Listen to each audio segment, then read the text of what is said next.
जो पहला सौदा में आप सभी का स्वागत है। दमदार एक्सपर्ट्स हमारे साथ जुड़े हुए हैं। बताइए माइनिंग सेक्टर को किस तरह की राहत दी जा सकती है, प्लाईवुड सेक्टर को किस तरह की राहत दी जा सकती है।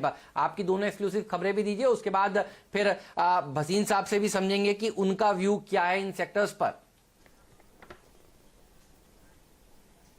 देखिए, जो मुझे जानकारी मिली है उसके मुताबिक माइनिंग सेक्टर को लेकर दरअसल फीमी जो है माइनिंग सेक्टर के ऑर्गेनाइजेशन इंडस्ट्री का, उसने महत्वपूर्ण मांग की है। वित्त मंत्रालय को सीधे चिट्ठी लिखी है और चिट्ठी में कहा है कि अभी जिस तरीके से हमारे यहाँ मांग बिल्कुल रुक चुका है, अंतर्राष्ट्रीय बाजार में एक्सपोर्ट नहीं कर पा रहे हैं, तो आप हमें किसी भी तरह का पैकेज मत दीजिए, हमको कुछ रियायतें दे दीजिए। उसी रियायत के आधार पर हमारा माइनिंग सेक्टर फिर से पटरी पर आ जाएगा। उसमें 3 रियायतों की मांग की है। पहली रियायत तो यह है कि माइनिंग सेक्टर में एक बॉक्साइट का एक्सपोर्ट होता है, जो नॉन प्लांट ग्रेड का बॉक्साइट होता है, उस पर एक्सपोर्ट करने पर 15% की एक्सपोर्ट ड्यूटी देनी पड़ती है। और ये दुनिया में मुझे लगता है कि भारत इकलौता देश है जो बॉक्साइट का एक्सपोर्ट बड़े पैमाने पर करने की क्षमता रखता है, लेकिन 15% ड्यूटी लगाता है। ऑस्ट्रेलिया हो, ब्राजील हो, मलेशिया हो, कहीं भी ये एक्सपोर्ट ड्यूटी नहीं लगती है। तो कहा यह क्या है कि आप एक्सपोर्ट ड्यूटी हमें पूरी तरह से हटा दीजिए, क्योंकि घरेलू बाजार में इसकी मांग है नहीं बहुत ज्यादा, अंतरराष्ट्रीय बाजार में हम एक्सपोर्ट कर सकेंगे। दूसरी बात, यहां पे जो हम आयरन ओर का एक्सपोर्ट करते हैं उस पर भी आप क्योंकि खुल चुका है, प्री ओपनिंग ट्रेड शुरू हो चुके हैं। मैं आपके पास दोबारा से आगे आता हूं, लेकिन देखिए एक बार मार्केट का रुख बता देता हूं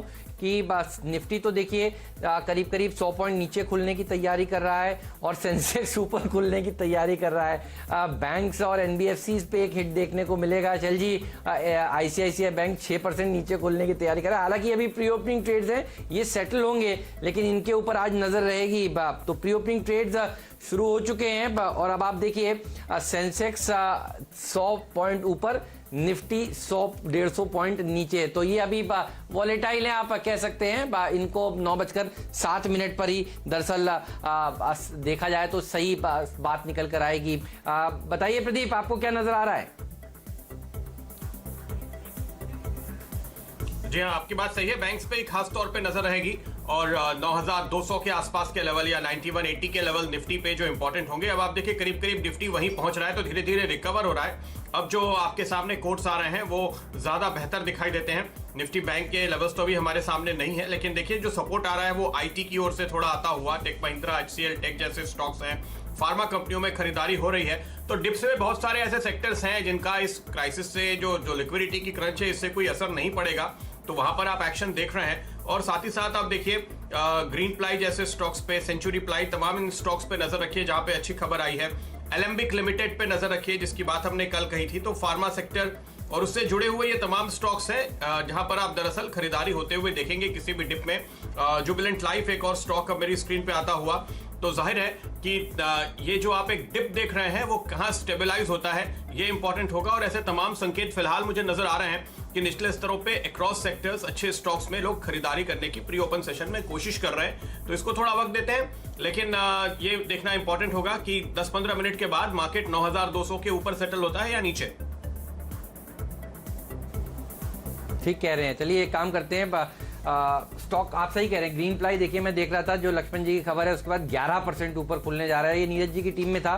सेंचुरी प्लाई 7% ऊपर खुलने जा रहा है। माइनिंग मेटल वाले स्टॉक्स मैंने आज अपनी टीम में शामिल किए थे। काम करते हैं, इस सब प्री ओपनिंग ट्रेड को सेटल होने देते हैं, तब तक देख लेते हैं स्टॉक 2020 में कौन से खिलाड़ी सुझाए गए थे। और राजेश सतपुते जी हमारे साथ बने हुए हैं, वो बताएंगे आपको एक एक आइडिया जो उनको सबसे अच्छा लग रहा है इन टीम्स में से। तो देखते हैं 2020 का एक अपडेट।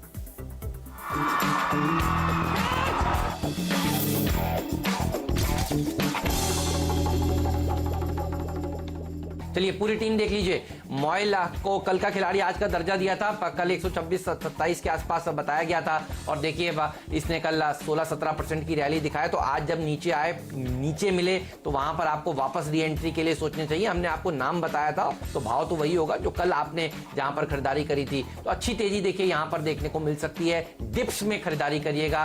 चैनल के साथ जुड़े हुए हम बताएंगे आपको सही लेवल, जैसा कल आपको गॉडफ्रे फिलिप्स के लिए बताया था। माइनिंग सेक्टर को एक राहत मिल सकती है, सरकार से गुहार लगाई गई है। आज जब पीएम और और एफएम के साथ एक बैठक भी होने वाली है, पैकेज के ऊपर भी विचार होगा, जाहिर सी बात है। तो देखिए जीएमडीसी पर रखिएगा नजर, अच्छा प्रदर्शन दिखा सकता है। आज के सत्र में डेक्कन गोल्ड माइन भी फ्रीड का दर्जा हिंदुस्तान जिंक को दिया है और डिपेंडेबल तो हमेशा से बीईएमएल ही रहा है। और ये भी देखिए कंपनी माइनिंग सेक्टर के लिए इक्विपमेंट्स बनाने का काम काज करती है, तो ये माइनिंग से भरी हुई थीम और पीएसयू थीम को आज जगह मिली है। इसके अलावा MSTC, Balmer Lawrie, Andrew Yule को भी टीम में आज जगह दी है, ये भी अच्छा प्रदर्शन दिखा सकते हैं। एसटीसी, एमएमटीसी को भी जगह आज टीम में मिल चुकी है। तो सरकारी सेक्टर ऑफ द डे होगा, पीएसयूज के ऊपर रखिएगा नजर, ये डिफेंसिव सेक्टर भी माना जाता है। मुझे लगता है आज ये सेक्टर बढ़िया प्रदर्शन दिखा सकता है। हाँ बिल्कुल, मेरी टीम पे नजर डाली है और यहाँ पे भी खरीदारी पे भी पूरा फोकस रखा गया है। लाओपाला हमने आपको पहले कहा कि यहाँ पे कल का खिलाड़ी आज था, अच्छी तेज़ी इसने बनी हुई, तो आज भी तेज़ी बन सकती है, लेकिन राइडर वही है कि ध्यान से देख के और एकदम से तुरंत खरीदने की ज़रूरत नहीं, लेकिन नीचे आए तो उस पर खरीदारी करनी चाहिए। आईटीसी और गोदरेज इंडस्ट्रीज़ में खरीदारी करें, डिफेंसिव प्ले है।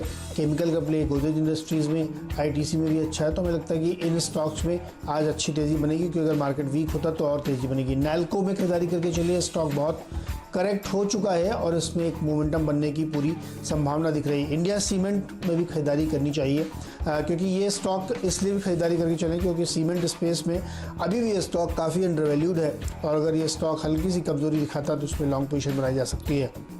प्लाईवुड की खबर हमने आपको बताई भी लक्ष्मण ने कि एंटी डंपिंग ड्यूटी लगाने की तैयारी में है सरकार प्लाईवुड पे, क्योंकि वियतनाम मलेशिया से बहुत ज़्यादा डंपिंग हो रही है, तो इसलिए इस सेक्टर के हमने कई सारे स्टॉक शामिल किए हैं, जिसमें Century Ply, Greenply 2 stock हैं, यहाँ पे खरीदारी करनी चाहिए।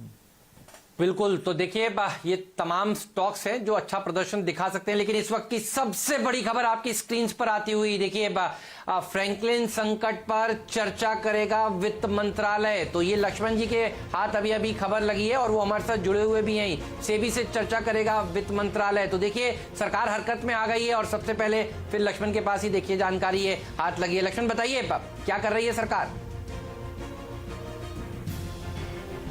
देखिए इस मुद्दे पर हमने सरकार के एक वरिष्ठ सूत्र से बात की, उसके बाद 2 और लोगों से बात की और उस बातचीत करने के बाद हमें 3 महत्वपूर्ण बातें पता चले। पहली बात कि सरकार इसको पूरे हालात का नतीजा नहीं मानती है, फ्रैंकलिन टेम्पल्टन को, इस सिस्टमिक रिस्क इसको सरकार नहीं मानती है। सरकार का मानना है कि फ्रैंकलिन टेम्पल्टन में जो कुछ हुआ है वो दरअसल उनके पुअर एसेट क्वालिटी की वजह से हुआ है।